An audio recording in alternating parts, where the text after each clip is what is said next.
Dando prosseguimento ao nosso culto, meus irmãos, nós vamos passar então para esse momento especial da reflexão, da mensagem na palavra de Deus. E eu quero então convidar você a abrir a sua Bíblia em Apocalipse capítulo 2. Eu irei estruturar o meu sermão nos versículos de 1 a 7, os primeiros 7 versículos do nosso texto. Apocalipse capítulo 2.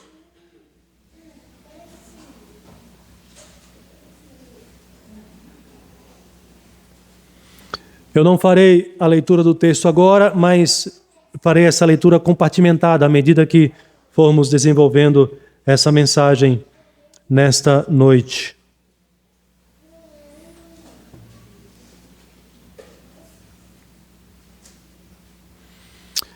Houve um filósofo no século XIX, muito conhecido nos dias de hoje, amados por muitos e odiados por outros tantos, que ele disse o seguinte, que a religião é o ópio do povo. Karl Marx. Ele disse que a religião é o ópio do povo. E nessa sua fala, ele prossegue dizendo que então a abolição da igreja, enquanto felicidade ilusória dos homens, é a exigência da sua felicidade real. Quando ele diz então que a religião é o ópio do povo, ele está dizendo que a religião é uma felicidade ilusória. É uma ilusão. É algo usado pelos homens como um escape das suas angústias, mas isso é ilusório. Mas ele diz isso porque na sua perspectiva, na sua concepção, ele jamais compreendeu, pelo menos até onde eu sei, a religião como sendo criação divina, obra de Deus na terra. Então somente a religião é compreendida por ele como criação humana, como produto do homem. Mas aquele que conhece a religião cristã e o Cristo da religião cristã jamais pensará assim. Aquele que teve esse encontro com o Deus, o Cristo, o Salvador cristão ou dos cristãos, jamais conceberá desta forma. Muito pelo contrário. Conceberemos que a igreja, ela é o reino de Deus na terra. A igreja, ela representa os interesses do Cristo no mundo, na terra. E dessa maneira, então, nós podemos dizer, como tema desse sermão, nesta noite, que a igreja é de tal maneira obra de Deus na terra, que Jesus Cristo está cuidando da sua igreja na terra. Eu não disse que ele cuidará o que ele cuidou no passado, mas eu estou usando o verbo no presente. Jesus, ele está cuidando da sua igreja na terra. E isso nós podemos observar, entender, com base nesse texto de Apocalipse, capítulo 2, dos versículos de 1 a 7. Pastor, mas como eu posso entender que Jesus está cuidando da sua igreja na terra? Como Jesus está fazendo isso? Meus irmãos, em primeiro lugar, Jesus está cuidando da sua igreja na terra pessoalmente. Jesus cuida da sua igreja na terra pessoalmente. E quando eu digo Jesus cuida da sua igreja na terra, eu não estou incluindo todas as igrejas na terra. Não podemos incluir todas as religiões na terra, mas nós podemos incluir a igreja cristã, e dentre a igreja cristã, aqueles grupos, aquelas pessoas que compõem a igreja cristã, que se conduzem, se guiam tão somente pelo ensinamento de Cristo Jesus, pelo ensinamento da sua própria palavra. Então nós podemos compreender que a igreja nessa perspectiva, nesse sentido, a igreja de Cristo na terra está sendo cuidada por Ele pessoalmente. Porque nós podemos afirmar assim e entender assim e desfrutar da presença de Cristo com toda essa convicção, porque Ele mesmo diz isso aqui nesse texto. Quando você observa a partir do versículo 1, aqui vocês sabem já o contexto. João está na ilha de Patmos e ali ele recebe essa revelação. Essa revelação, ela é a revelação de Jesus Cristo, mas Jesus Cristo recebeu do próprio Pai. O texto de Apocalipse, no capítulo 1, começa dizendo isso. O livro inteiro de Apocalipse é a revelação de Cristo, que agora Jesus, que recebeu do Pai, ele entrega a João para que seja entregue à sua igreja na terra. E aí você observa a partir do versículo 1 do capítulo 2, como Jesus manda João, que é o mensageiro, dizer à sua igreja a mensagem que ele quer que diga. E nós precisamos lembrar que os mensageiros originais desta carta aqui são aquelas 7 igrejas da Ásia, hoje Turquia, que representam a igreja de Cristo em toda a terra. Portanto, essa mensagem aqui é para a igreja de Cristo no mundo. Toda a igreja que confessa crer em Jesus Cristo e que segue e busca seguir fielmente a sua palavra, deve crer que Jesus está cuidando da sua igreja pessoalmente. Ele diz no versículo 1, ao anjo da igreja escreve, estas coisas diz aquele que conserva na mão direita as 7 estrelas e que anda no meio dos 7 candeeiros de ouro. Observe a introdução dessa carta, como ele diz aqui nesse texto.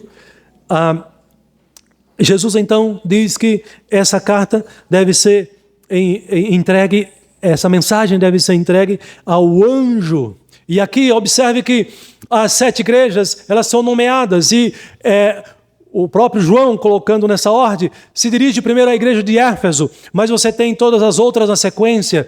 E eu adianto para os irmãos que esses princípios que nós vamos aprender aqui, eles se aplicam a todas estas 7 igrejas, e eles se aplicam a toda a igreja cristã na terra, a todo o povo de Deus na terra também. E aqui nós temos a primeira lição, o primeiro ensinamento então, que Cristo ele cuida da sua igreja pessoalmente. Por que nós podemos entender isso? Porque ao dizer que essa mensagem deveria ser entregue ao anjo da igreja em Éfeso, ele fala a respeito de si mesmo e da sua posição em relação à sua igreja, ou aquelas 7 igrejas. Lembrando que o número 7 aponta para o número da perfeição. Portanto, a totalidade da igreja de Cristo, do povo de Cristo na terra. E aqui Jesus diz que ele se encontra no centro, no meio. Que ele não apenas se encontra no meio, mas que ele anda entre elas, anda entre as igrejas. O versículo 1, ele diz que ele é aquele que anda no meio dos 7 candeeiros de ouro. Isso denota, isso declara que Jesus Cristo, ele não apenas ele é o Senhor da igreja, ele não apenas é o Senhor e o juiz dos cristãos, mas ele se relaciona com esses cristãos. Ele se envolve com a vida desse povo que pertence a ele. Meus irmãos, não podia ser diferente. Você que é pai, você tem filhos? Obviamente. Tem seu filho, tem sua filha. Você ama o seu filho, a sua filha? E porque você ama o seu filho e a sua filha, você cuida do seu filho e da sua filha. E se você cuida do seu filho e da sua filha, ninguém mais do que você conhece melhor o seu filho ou a sua filha. Porque você se relaciona com ele. Você, às vezes, chega ao ponto de saber o que ele vai falar antes mesmo dele abrir a boca. Você conhece de tal maneira a sua filha, só de você olhar você já sabe o que vai vir por aí. Porque você se relaciona. Meus irmãos, isso é muito bonito. Isso é muito agradável, isso é muito edificante. Nós sabermos que nós somos a igreja de Cristo, de que Ele é o nosso Senhor, é o nosso Salvador e que Ele nos ama de tal maneira que Ele não só está presente entre nós, presente no meio da igreja, no meio do seu povo, mas Ele se relaciona conosco, Ele nos ama, Ele cuida de nós, Ele nos conhece profundamente. E é esse o ensinamento que ele está dizendo aqui. É interessante porque há uma discussão entre os teólogos a respeito do significado da palavra anjo. Entrega a mensagem para o anjo da igreja. Quem seria esse anjo? Alguns dizem que é o mensageiro, é o pregador, é aquele que ensina, é o responsável pelo ensino. Outros vão dizer que é a própria igreja na sua totalidade, como sendo aqui o anjo. Não muda muito, porque de qualquer forma a mensagem deveria ser entregue à igreja. Observe que é uma mensagem de consolo. Observe que é uma mensagem de conforto. Observe que para você, assim como para esses cristãos do primeiro século, que estão ali sendo perseguidos pelo Império Romano, mas também estão tendo que lidar com heresias dentro da própria igreja, com pessoas que são cristãos falsos dentro da própria igreja e que se tornaram líderes dentro da igreja, estão criando problemas, divisão na igreja. Aqueles que são fiéis estão na labuta ali, lutando contra esses também. Essa mensagem é uma mensagem de consolo, porque ao receber essa mensagem, eles saberiam que eles não estariam lutando sozinhos, que eles têm ou teriam Jesus ao seu lado, que eles teriam o Senhor da igreja com ele, e portanto a sua luta a vitória seria certa, e que portanto o Senhor estaria sustentando, fortalecendo em todo momento, em todo o tempo ali. Jesus se apresenta aqui como o Senhor, aquele que tem autoridade. Observe que o texto vai dizer na sequência: estas coisas diz aquele. Não é qualquer pessoa que vai falar, é alguém exclusivo, é alguém que tem total e plena autoridade. Essa fala aqui nos remete às falas introdutórias dos profetas do Antigo Testamento, e você deve lembrar de como alguns profetas se preparavam o povo com a mensagem introdutória, com a abertura da sua mensagem profética. Quando eles diziam assim, antes de entregar a mensagem, eles começavam dizendo assim: a mim veio a palavra do Senhor dizendo. Eles diziam com isso e preparavam o povo para receberem uma mensagem que não era dele, de homem, mas era de Deus. Ou então eles diziam assim: assim diz o Senhor. Preparem-se, é Deus que vai dizer, é Deus que vai falar. Aqui igualmente, aqui da mesma forma, quando a mensagem chega à igreja e a igreja ouve essas palavras dizendo assim: estas coisas diz aquele. Opa, é palavra de Deus, é palavra do Senhor, o Todo-Poderoso. O que será que ele tem para nos dizer? E com base na história bíblica, a palavra poderia ser duas coisas, caminhar em duas direções. Ou seria uma palavra de recompensa, uma palavra abençoadora, ou seria uma palavra de castigo. Ou seria uma palavra de reformando e reconhecendo ali, reforçando e reconhecendo a fidelidade dos cristãos, ou seria uma palavra de castigo pela infelicidade dos cristãos, a infidelidade dos cristãos. Essa palavra aqui não é uma palavra de castigo, é uma palavra de consolo. Que coisa bonita. Qual é o consolo que nós temos aqui? Eu já disse a igreja recebe uma mensagem declarando que o Senhor Jesus está posicionado no meio da igreja, que o Senhor Jesus se relaciona com essa igreja, que o Senhor Jesus é o centro. Aqui é interessante uma outra figura também, quando nós olhamos para o Antigo Testamento, que você tem no tabernáculo o candelabro, que você tem as lâmpadas, e que para essas lâmpadas se manterem acesas, elas precisavam serem abastecidas pelo óleo, e esse papel era do sumo sacerdote, ou do sacerdote.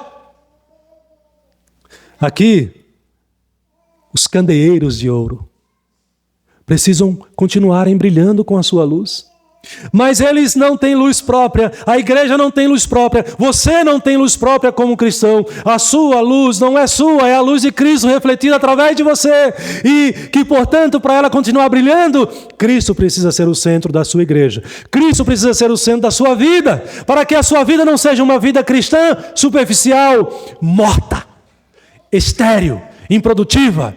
Você precisa estar constantemente se alimentando, se relacionando, buscando este Cristo que está aí, no meio da igreja, que está aí, na sua vida, presente, alimentando, pronto para te alimentar, para te fortalecer, para te capacitar, para que você continue sendo, como Ele nos dá a missão de ser, testemunhas desse Cristo desse Senhor, desse Salvador. Mas Ele não apenas está no meio da igreja.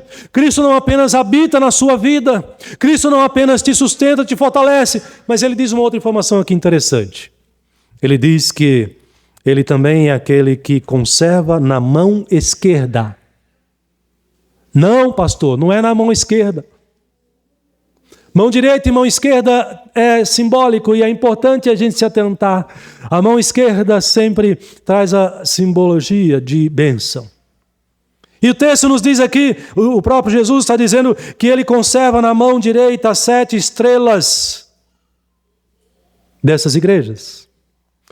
E quando você vai observar o próprio Jesus na sequência desse texto, Ele vai declarar a respeito dessas 7 estrelas e do que é também a igreja de Cristo, esse mistério que Ele próprio revela aqui no seu texto, na sua palavra. Ele diz, no versículo 20, quanto ao mistério das 7 estrelas que visto na minha mão direita e aos 7 candeeiros de ouro. As 7 estrelas são os anjos das 7 igrejas. A palavra anjo na Bíblia, ela é importante também nós estarmos atentos, porque ela sempre vai apontar para o mensageiro de Deus. Toda igreja tem um mensageiro.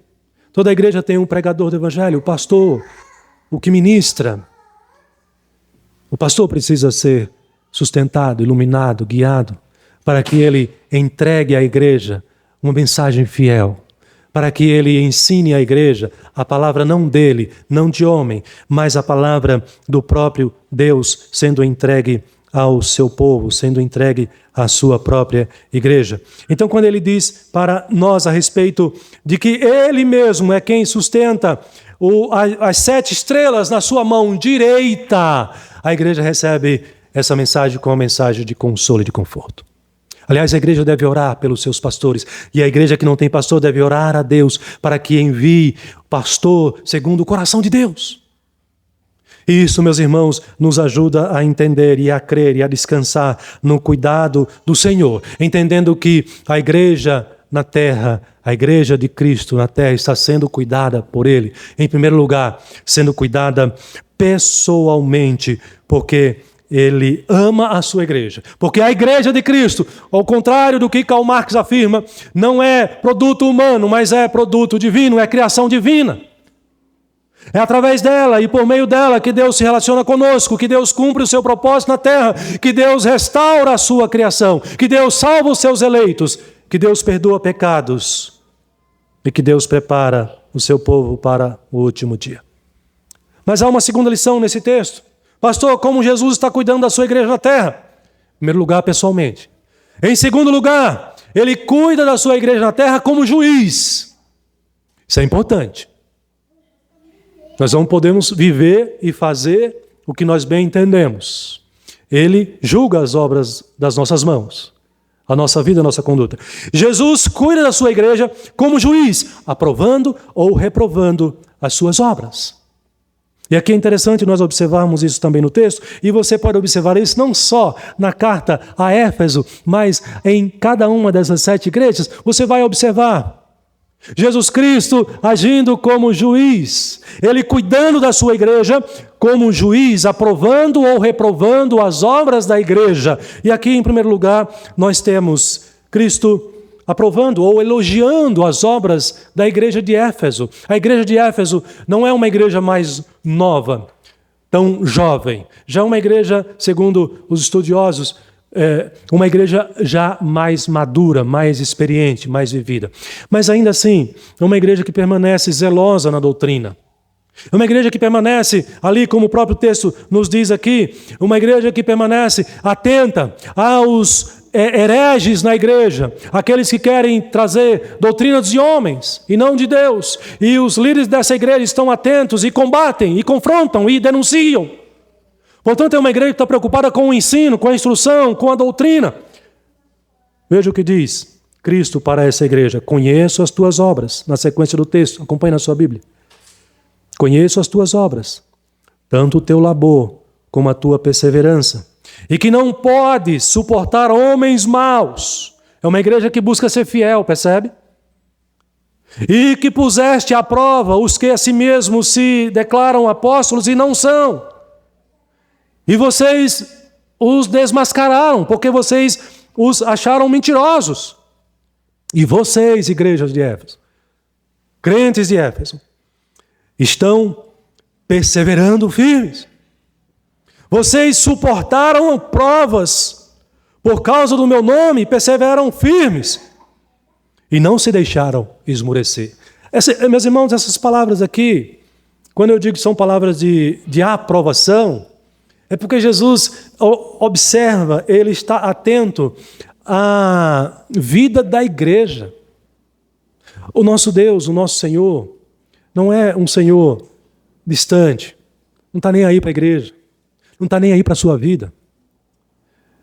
Isso não é expressão, manifestação daquele que diz que ama os seus discípulos, seus servos. Ao contrário, Jesus, por amar você, por amar a sua igreja, é por isso que ele se envolve de tal maneira. Vocês observam na leitura dessas 7 cartas aqui, como isso me chama muita atenção, eu acho muito interessante. Isso me é motivo de consolo, de conforto, de encorajamento, para prosseguir na fé, sendo fiel ao Senhor, buscando ser fiel ao Senhor.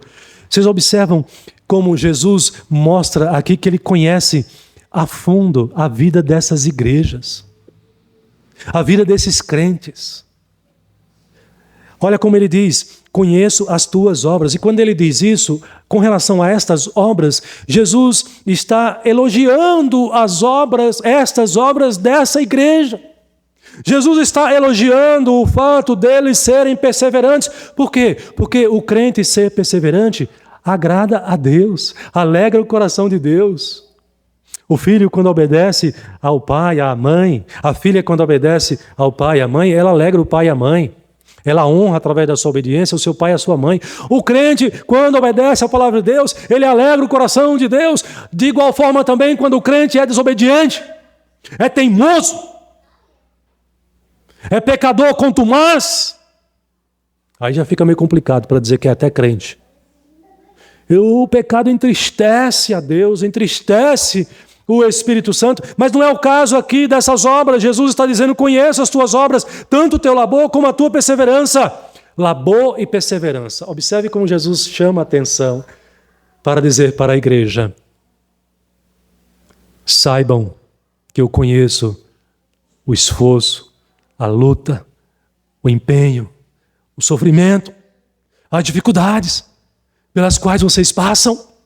Eu tenho ciência disso, eu estou sabendo, eu tenho conhecimento e eu elogio vocês porque vocês estão enfrentando essas lutas e não desanimaram, esmoreceram, vocês permanecem perseverando em Cristo Jesus. É assim que a igreja de Cristo tem que ser na terra. É assim que a igreja presbiteriana do Jardim Impé precisa permanecer. É assim que cada igreja cristã que é fiel às Escrituras precisa continuar vivendo. Porque dessa forma, ela ouvirá essas palavras do Senhor Jesus de elogio, de reconhecimento, de encorajamento diante do Senhor para continuar servindo a Deus nessa terra. A palavra labor aqui no original, ela tem um sentido de um trabalho que é duríssimo, de esforço que é árduo. E muitas vezes, por causa da sua fé, você lida com coisas duríssimas, situações difíceis. Muitas vezes você abre mão de privilégios, você abre mão de benefícios por causa da sua fé. Hoje de manhã uma irmã deu testemunho aqui, né? Você não pode, olha, cuidado. Você não pode ir para o exame lá do seu psicólogo ou do seu psiquiatra transvestido de louco. Isso é coisa do mundo, você não é louco, né? Só para ganhar o benefício. Seja verdadeiro, Deus vai te honrar. Mas e aí, pastor, se eu for fazer um exame, uma perícia médica, e eu não fizer nenhum trejeito, e eu for íntegro, não mentir, e for sincero e verdadeiro, e o Estado não aprovar, Descansa em Deus. Confie no Senhor. Ele está vendo a sua perseverança, está vendo o seu esforço árduo, o seu labor. E se você persevera, Ele elogia, Ele te abençoa, porque você está demonstrando a fidelidade ao Senhor Deus. O crente deve viver nesse mundo, a igreja de Cristo deve viver neste mundo de tal maneira que ela seja uma agência missionária, pregadora do Evangelho. Mas se ela não for uma igreja correta, se ela não for uma igreja fiel, se ela não pagar os seus impostos devidamente, se ela não se submeter às leis do país como tem que ser, se ela não der um bom testemunho, esse Senhor que é juiz, Ele vai aprovar essa igreja? Ele vai reprovar essa igreja. Se o crente vive nesse mundo, mas ele não se preocupa em obediência e fidelidade ao Senhor, a quem que ele está alegrando? A quem que ele está servindo? A Deus ou ao diabo?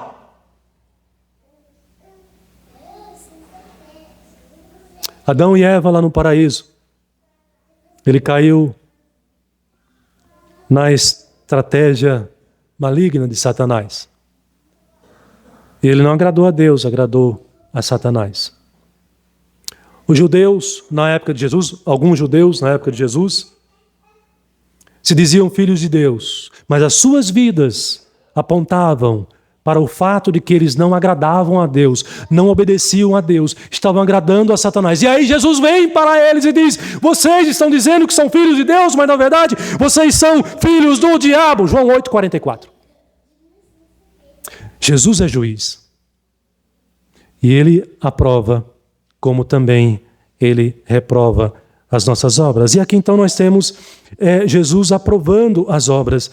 E é muito interessante porque a palavra perseverança é aqueles que esperam no Senhor, ainda que sofram dano, ainda que paguem um preço alto, mas eles permanecem fiéis ao Senhor. E é a propósito que Isaías 40:31 diz assim: os que esperam no Senhor renovam as suas forças, sobem com asas como águias, correm e não se cansam, caminham e não se fadigam. Irmão, irmã, continue sendo fiel a Deus, apesar de você não ser beneficiado nesse mundo. Seja fiel a Deus. Ele vai te renovar, Ele vai te sustentar, Ele vai te abençoar, Ele vai aprovar a sua conduta, as suas obras. Igreja Presbiteriana do Jardim P, Jesus está cuidando da sua igreja como juiz, e Ele aprova as obras da Igreja Presbiteriana do Jardim P. Se essa igreja for perseverante no seu labor, nas suas lutas, honrando e glorificando ao Senhor. Mas essa igreja de Éfeso teve motivo de reprovação. E aí Jesus, cuidando da igreja como juiz, Ele também vai reprovar uma obra dessa igreja. O versículo 4 do texto diz: tenho, porém, contra ti que abandonaste o teu primeiro amor. Essa igreja não era uma igreja perfeita. Aliás, das 7 igrejas, e não quer dizer que esta era perfeita, apenas a igreja de Filadélfia recebeu apenas elogios do Senhor. Mas todas as outras receberam reprovações. E a Éfeso, Jesus, que é o juiz, Ele olha para a igreja, Ele conhece a igreja e Ele diz: olha, você, igreja de Éfeso, abandonou o primeiro amor. O primeiro amor, irmãos, é o amor fraterno, é o amor a Deus, é o amor ao amigo. Porque Jesus, o próprio Jesus Cristo, vai nos dizer que quando nós entregamos a nossa vida com Ele, para Ele, nós cremos nele, Ele não nos trata nem como servos, Ele nos chama de amigos. Pelo amor que Ele tem conosco. E quando a igreja foi alcançada, quando o pecador é alcançado pelo Evangelho, ele foi alcançado para a salvação por amor. Por este amor. E ele começa a se relacionar, ele conhece esse Deus nesse contexto desse primeiro amor. É por isso que o recém-convertido, ele está cheio de amor para dar. Ele está radiante no Senhor. E ele quer converter todo mundo que ele conhece. Porque ele desfruta com intensidade do precioso amor de Deus. Essa igreja de Éfeso, como toda outra igreja cristã, nasce nesse contexto do amor crucificado, do amor ressuscitado, ou seja, do amor do próprio Cristo, João 3,16, que deu a sua própria vida por nós, para que todo o que nele crê pudesse descansar, ter a vida eterna no Senhor. Mas à medida que a igreja vai se afastando do primeiro amor, essa igreja corre o risco de se tornar uma igreja estéril, infrutífera. Resultado, eu disse para vocês que a igreja de Éfeso era uma igreja que buscava ser fiel, zelosa na doutrina, no ensino, na vigilância, atenta aos falsos mestres, aos hereges, combatendo ali firmemente. Mas algo tão essencial, ela perdeu por esquecimento, ela abriu mão. É uma igreja que já não tem mais um amor vivo pelo Senhor. Como é que está a igreja do Jardim P? Como é que está a sua vida? Como é que está o seu amor por Deus? Você se lembra do grau, do nível de amor que você tinha quando Deus te salvou? Quando você foi resgatado do mundo, das trevas, do pecado? Como você amava a Deus? O quanto você amava o Senhor? O quanto você amava as coisas do Senhor? O quanto você amava a Bíblia? O quanto você amava estar na casa de Deus? E hoje, como estamos amando o Senhor? O quanto resta de nós desse primeiro amor? Será que nos distanciamos tanto a ponto de ter nos tornados crentes infrutíferos, estéreis para o reino de Deus? Meus irmãos, isso é muito sério, a tal ponto do juiz da igreja, que é Cristo, dizer para esta igreja que ou ela se arrependia, ou ela se arrependia, ou ela perderia o seu lugar, seria removido. O teu candeeiro poderia ser retirado. E o candeeiro aqui significa deixar de existir. Deixar de existir. A igreja da Europa, a igreja da Escócia. Igreja que conhece a palavra, que conhece a doutrina, que tiveram que produziram muitos líderes, muitos autores, escreveram muitos livros. O pai da igreja presbiteriana, escocês. E quando você visita a Escócia hoje, o que resta das megas igrejas, dos grandes templos, das catedrais, na Europa? Uma igreja que se afasta do primeiro amor, um crente que se abandona ao primeiro amor, ele corre o risco de se tornar infrutífero. Um crente que não tem nenhum peso, não faz nenhuma diferença. Um crente que, à semelhança da igreja de Laodiceia, pode ouvir de Cristo: estou a ponto de vomitar-te. Ele se torna morno. É diferente de um crente vibrante. É diferente de um crente produtivo. É diferente de um crente que faz diferença no meio da igreja, no meio da sociedade onde ele está. É um crente que vive uma vida superficial. É por isso que isso é tão sério, isso é tão importante. E esse Jesus cuida da igreja como juiz, que aprova e que também reprova as más obras da sua igreja na terra, ou dos crentes na terra, porque como filhos de Deus, nós em Cristo somos chamados a produzir o bom fruto. Eu estou dizendo para você que Jesus está cuidando da sua igreja na terra. Vírgula. Está cuidando da sua vida. Quem é a igreja? Eu, você é a igreja de Cristo. E como, pastor, Cristo está cuidando da sua igreja na terra? Eu disse pessoalmente. Eu disse como juiz, aprovando e reprovando. Mas em terceiro lugar, meus irmãos, Jesus está cuidando da sua igreja na terra como Senhor. E Senhor aqui é aquele que é dono, não apenas o juiz. O juiz está a serviço da lei, está a serviço de um sistema. Mas o Senhor é aquele que é o dono. É o dono da lei, é o dono do sistema. Ele está sobre todos. Jesus cuida da sua igreja como Senhor, chamando ao arrependimento. Isso aqui é interessante porque Jesus como Senhor, quando olha para a igreja e vê, quando olha para o crente e vê o crente em pecado, Ele não elimina o crente. Ele não condena o crente ao inferno. Ele não destrói a vida do crente.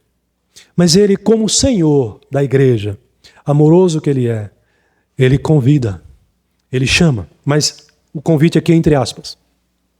Porque Ele sendo o Senhor não é apenas um simples convite, é uma ordem do Senhor. Todo crente que está em pecado, ele precisa se arrepender, voltar-se para o Senhor. E observe que aqui no texto, o versículo 5, Jesus ordena para a igreja de Éfeso: lembra-te de onde caíste. Lembra-te de onde caíste. A igreja perdeu o primeiro amor. A igreja vivia no contexto do primeiro amor. Era uma igreja que fazia diferença. Era uma igreja que era produtiva para o reino de Deus. E de repente ela deixou de ser. Jesus está ordenando que ela lembre-se de onde caiu e se arrepende e volte à prática das primeiras obras. A ideia aqui é a seguinte: lembrar, é importante você lembrar do que levou você a pecar, lembrar do seu pecado, para você arrepender e confessar, mas é importante você lembrar de onde você estava e que ao pecar você caiu. Para que agora, ao arrepender e confessar, você possa retomar a sua caminhada. Você possa retomar de onde você estava e dar continuidade a uma vida de amor ao Senhor. Esse arrependimento é o arrependimento verdadeiro, que começa com um lembrar-se, não somente, ou não apenas não é uma lembrança saudosa aqui, mas é uma lembrança que transforma.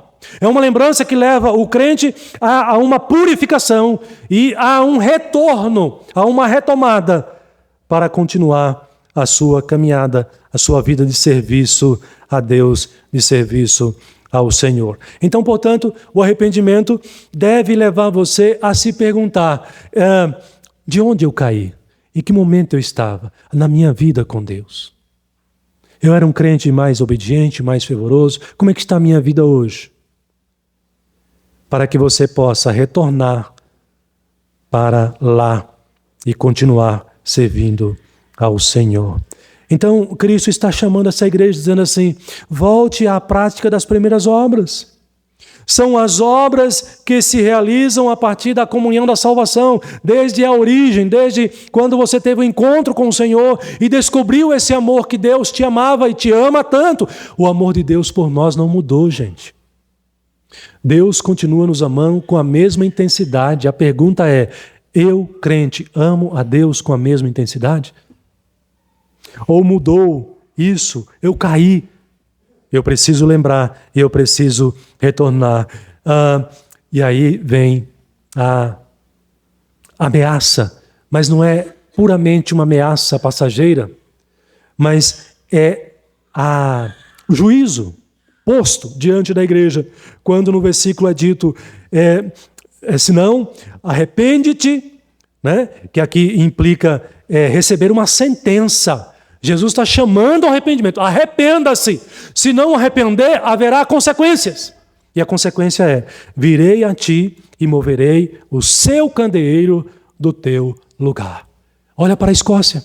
Olha para a Europa. Cadê as nossas igrejas irmãs? Observe como é séria essa atitude pecaminosa de abandonar o primeiro amor e se distanciar do Senhor, se distanciar de Deus. Apesar dessa igreja, irmãos, a igreja de Éfeso, ter permanecido firme contra a doutrina ali dos nicolaítas, que aparece mais à frente no texto, essa doutrina era uma doutrina que assediava o povo e levava o povo à idolatria e à devassidão. Esses crentes, muitos deles permaneceram firmes, mas estavam vazios do amor de Deus. Por isso não fez ou não faziam tanta diferença naquele contexto, naquele momento. Por isso há necessidade de arrependimento. E, portanto, o Senhor da igreja, quando também nós pecamos, estamos em pecado, Jesus ordena o crente a se arrepender. Jesus chama o crente a se arrepender e a voltar de onde ele caiu para continuar servindo ao seu Deus, servindo ao Senhor. Pastor, como Jesus cuida da sua igreja na terra? Ele cuida pessoalmente, ele cuida como juiz aprovando e reprovando, e ele cuida como Senhor, chamando ao arrependimento. Mas em último lugar, há um outro ensinamento maravilhoso. Em último lugar, Jesus como Senhor cuida da sua igreja fazendo promessas. E a promessa do Senhor são promessas sempre abençoadoras. Esse texto termina com o versículo 7, quando diz assim: quem tem ouvidos, ouça o que o Espírito diz às igrejas. E o que o Espírito diz à igreja, ou às igrejas? A mensagem que Jesus manda entregar à igreja termina com essa promessa, dizendo assim: ao vencedor, dar-lhe-ei que se alimente da árvore da vida que se encontra no paraíso de Deus. Se você é um crente, você pode ser um vencedor. Em Cristo Jesus nós somos mais que vencedores. Se você é um crente, você é vencedor em Cristo Jesus. Você pode vencer a você mesmo. Você pode vencer o mundo. Você pode vencer o pecado, o diabo, Satanás. Então essa mensagem, essa promessa é para você, é para a igreja, é para os cristãos. Aos vencedores que são aqueles que resistem à tentação, no contexto de Éfeso, a tentação dos nicolaítas, mas no nosso contexto, a tentação de hoje, do mundo, da nossa carne, da nossa natureza, do próprio diabo. São estes, a promessa de Deus é para estes. Os nicolaítas eram aqueles que ofereciam alimento sacrificado para o ídolo, portanto, alimento para a morte. Mas a promessa de Deus, a promessa de Jesus para a igreja é de um alimento para a vida. Vocês observaram o contraste? Jesus está prometendo aqui aos vencedores comer, alimentar-se do alimento para a vida, ou da árvore da vida que se encontra no paraíso de Deus. É interessante que para esses autores bíblicos aqui, ainda na época, eles não tinham um conceito que nós temos hoje do paraíso. E possivelmente na cabeça deles, ao ouvir essa palavra paraíso, eles se lembravam dos paraísos construídos pelos reis ou os impérios, para os reis, né, desses impérios, na época, para eles desfrutarem e se regalarem naquele circuito fechado ali, naqueles parques da época fechado, naqueles belos jardins fechados. Então a mentalidade deles de paraíso na época talvez se resumisse a essa ideia, mas quando você observa depois, mais para frente, esse termo sendo mais trabalhado no Novo Testamento, com as cartas, seguindo as cartas de Paulo, o contexto paraíso fica mais claro, que é o que nós esperamos hoje, que é o novo céu, a nova terra, a presença da vida eterna e perfeita com o Senhor, inclusive com o Senhor Jesus, desfrutando da sua presença conosco, da comunhão com o Senhor. Qual é a promessa de Jesus aqui? Permaneça fiel e você vai participar dessa comunhão do povo de Deus no paraíso, na vida eterna, se alimentando do pão dos céus, se alimentando do fruto da árvore da vida, que se encontra no meio do jardim de Deus, do jardim do Senhor. Então, essa promessa, irmãos, ela deve nos encorajar cada vez mais a resistirmos para não cairmos em tentação, porque somos tentados todos os dias, para não pecarmos contra o Senhor, para não cedermos às investidas do diabo. A Bíblia diz que nós devemos resistir ao diabo e ele vai fazer o quê? Fugir de nós. Fugir de nós.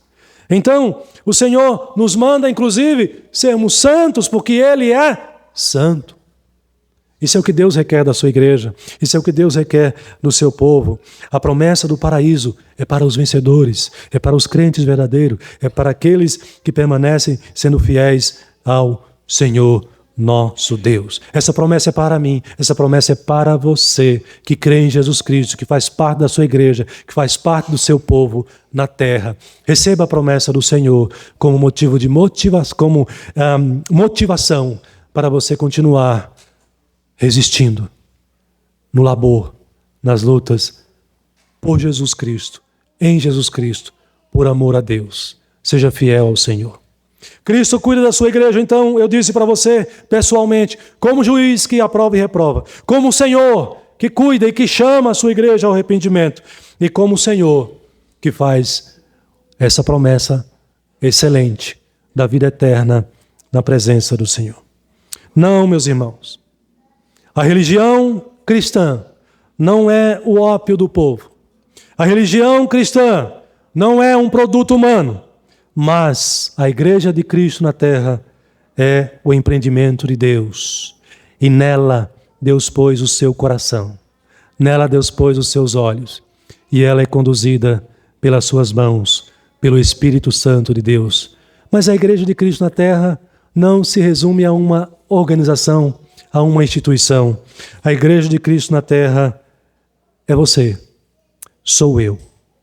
Então, tome esses ensinamentos para além da igreja organizada, para a sua vida individual, para a sua vida pessoal. Saiba que Jesus está contigo. Saiba que Ele está cuidando, dirigindo a sua vida pessoalmente. Saiba que Ele se importa com você. Saiba que Ele conhece você. Saiba que Ele está vendo as suas obras. Saiba que Ele está vendo o seu esforço. Você busca ser fiel a Deus? Você luta para obedecê-lo em todas as coisas? Você tem buscado se aproximar de Deus através da palavra, através da oração, através da comunhão, através da adoração? Saiba que Ele está te elogiando por isso. Mas você está em pecado? Saiba que Ele está reprovando essa obra pecaminosa. Mas saiba que Ele, como Senhor, te dá a oportunidade de você se arrepender. Nós não podemos continuar no pecado. O crente verdadeiro não vive no pecado. Isso é uma incompatibilidade. Não é possível. O convertido, ele pode pecar, ele pode até cair. É um acidente. Ele não quer pecar, ele luta, mas ele peca. Mas toda vez que ele peca, ele sente o arrependimento. E Jesus aqui, com a sua poderosa voz, a voz, como João diz, como de muitas águas, ele diz: arrepende-te! Veja de onde você caiu e volte. Retome a sua comunhão comigo, porque eu quero te abençoar. Eu tenho uma promessa para você. Ao vencedor darei que coma do fruto da árvore que está no meio do jardim. Meus irmãos, que Deus abençoe a sua vida. Que Deus continue te fortalecendo para que você seja crente fiel. Crente que alegre o coração de Deus. Para que todos nós sejamos servos fiéis para a glória do Senhor. Amém.